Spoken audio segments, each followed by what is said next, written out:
뉴스의 깊이를 더하는 시간입니다. 뉴스 더하기 김현수입니다. 가스요금 이게 맞나요? 지난달 한 온라인 커뮤니티에 올라온 글입니다.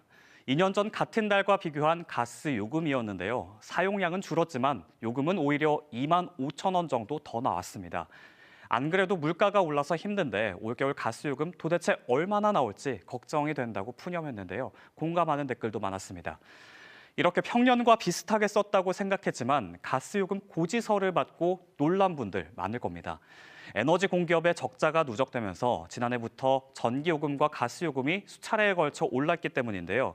오늘 밤부터는 북극 한파라고 불릴 정도로 강한 추위가 찾아오죠. 난방을 하면서도 가스요금을 절약하는 방법은 없을까요? 하나씩 짚어드리겠습니다.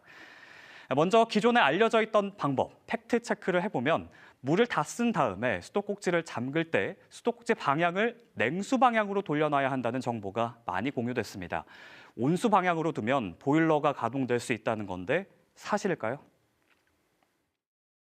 물을 안 쓸 때는 수도꼭지를 어느 방향으로 놓느냐는 중요하진 않고요. 다만 이제 물을 틀었을 때는 가볍게 손을 씻을 목적이라면 냉수 쪽으로 수도꼭지를 완전히 틀어서 그 꼭지를 돌리는 것이 보일러를 가동하지 않게 되기 때문에 이제 난방비를 절감할 수 있습니다. 외출할 때는 보일러를 꺼야 할까요? 아니면 켜두는 게 좋을까요? 상황에 따라서 조금 다른데요. 만약 일주일 이상 집을 비워야 하는 상황이고 그 기간에 날씨가 많이 춥지 않다면 보일러를 끄는 게 가스요금 절약에는 도움이 됩니다. 하지만 해당 기간에 한파 예보가 들어있다면 보일러가 동파될 위험도 있으니까요. 이때는 외출 모드를 이용하시는 게 좋습니다.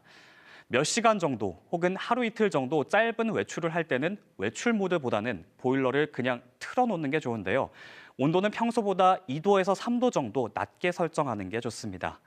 짧은 외출 시에도 보일러를 끄게 된다면 다시 켰을 때 따뜻해지기까지 시간이 오래 걸리고 가스 소모량도 더 많기 때문입니다. 사실 보일러에서 가스를 가장 많이 잡아먹는 건 난방보다 온수인데요. 보일러에서 온수도 온도 조절이 가능하죠. 최고 온도보다는 중간 정도로 맞춰두고 물을 틀 때는 수압을 약하게 해서 사용하면 가스와 물 모두 아낄 수 있습니다. 온수는 1년 내내 사용하는 분들도 많으니까요. 기억을 해두시는 게 좋겠습니다. 가장 중요한 건 단열입니다. 보일러 절약 사용법을 숙지하고 실천하더라도 이 집 자체의 단열이 좋지 않다면 말짱 도루묵이 될 수도 있는데요. 벽면과 창문 쪽으로 단열재를 사용하는 게 도움이 될 수 있습니다.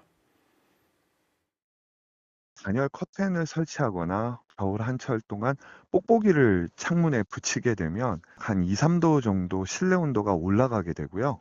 보통 실내 온도가 이제 1도 올라가게 되면 난방비가 한 7% 정도 절감되기 때문에 그 뽁뽁이나 단열 커튼을 이용하게 되면 난방비를 한 20%까지 절감할 수 있습니다. 가스를 절약하면 정부에서 주는 혜택도 있습니다. 지난해 12월부터 올해 3월까지 사용했던 가스 양보다 이번 겨울 같은 기간 사용량이 3% 이상 줄었다면 장려금을 지급하는데요. K가스 캐시백 누리집에서 꼭 신청을 해야지만 받을 수 있습니다. 추운 날씨에 얼어붙은 경제 상황까지 냉랭한 현실이지만 똑똑한 보일러 사용법으로 우리 생활에 조금이라도 온기를 더해보는 건 어떨까요? 지금까지 뉴스 더하기였습니다.